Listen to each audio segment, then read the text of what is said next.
தீட்டை போலத்தான் நீட்டும். தீட்டை போலத்தான் நீட்டும். நாம் தொடக்கூடாது, பார்க்க கூடாது என அவன் நினைப்பது தீட்டு. நாம் டாக்டர்களாகி தொட்டு பார்க்க கூடாது என்று நினைப்பது நீட்டு. நோட்டுகளால் கல்வியை விலைக்கு வாங்குகிறவனுக்கும்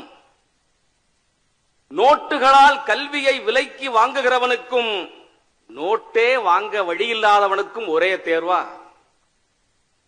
வளையல் இல்லாமல் வந்து எழுத வேண்டும் என்றார்கள். எப்படி? வளையல் இல்லாமல் வந்து எழுத வேண்டும் என்றார்கள். தோடு இல்லாமல் வந்து எழுத வேண்டும் என்றார்கள். தாலி கூட இல்லாமல் தான் எழுத வேண்டும் என்றார்கள்.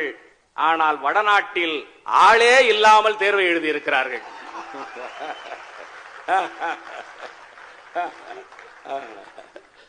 நம் பிள்ளைகள் வினா வங்கிகளை படிக்கிறார்கள். நம்